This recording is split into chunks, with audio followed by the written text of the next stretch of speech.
The fight for Oromia, spearheaded by the Oromo Liberation Army, OLA, is intensifying day by day.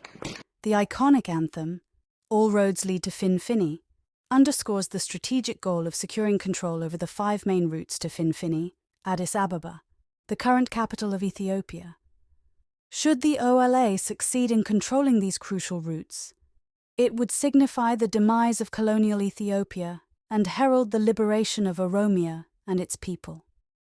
Originally established in 1974 as the military wing of the Oromo Liberation Front, OLF, the OLA, under its current leadership of General Kumsa Diriba, who serves as the commander-in-chief, along with Deputy Leader Gemechu Aboyi, are based within Oromia. In contrast to its predecessor, which had its OLF leadership and OLA fighters situated in a hostile third country, the current OLA has its high command and political arm, OLF, based in camps throughout Oromia. Despite decades of pleas from the Oromo people for the recognition of their basic human rights in Oromia, the international community and the Ethiopian government have largely ignored these calls. However, a notable shift has occurred due to the OLA's military success throughout Oromia. This has captured the attention of the international community and the Ethiopian government, prompting an interest in engaging in dialogue with the OLA. With control over a significant portion of Oromia, the OLA conducts training for its recruits in various camps in Oromia, free from interference by the Ethiopian National Defense Forces. Over the past 12 to 15 months, the OLA has reported an average of 2 defections per day from the Ethiopian National Defense Forces, particularly among members of Oromo origin. In response to this trend, the Ethiopian Defense Force is on high alert, fearing substantial defections from its Oromo origin members to the OLA.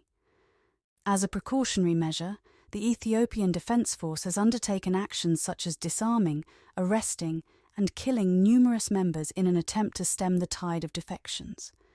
Backed by the majority of the Oromo people, the largest ethnic group in Ethiopia, the OLA operates with a structure more akin to a professional military than a guerrilla group.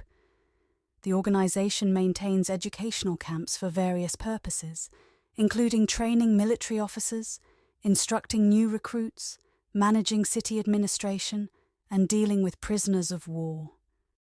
Over the past 5 years, the OLA has significantly bolstered its ranks.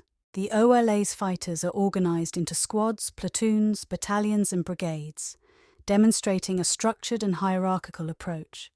Notably, the OLA has acquired a significant arsenal of weapons from the Ethiopian National Defense Forces, arming itself with a range of weaponry such as AKs, general-purpose machine guns, heavy machine guns, sniper rifles, rocket-propelled grenades, and anti-aircraft Zu-23. OLA operates its own media outlets, leveraging various social media platforms to provide first-hand accounts of events.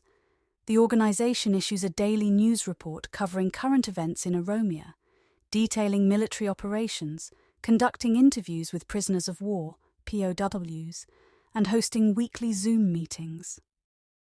These virtual gatherings serve to discuss ongoing events, educate the Oromo people about their history and culture, and foster a sense of community engagement.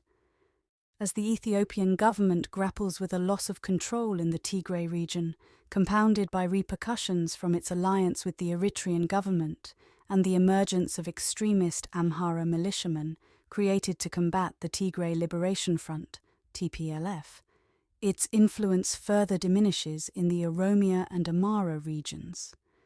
In a changing global landscape that leans away from globalization, the inevitability of a free Oromia becomes apparent. However, the United States' heightened efforts to support colonial Ethiopia raises questions. Over the past 3 decades, East Africa has witnessed a departure from colonial-drawn borders toward the establishment of smaller, ethnically defined nations.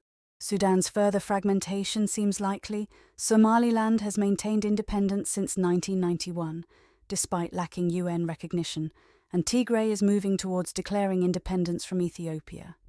The pivotal question now is not if the OLA will achieve full control of Oromia, but rather when.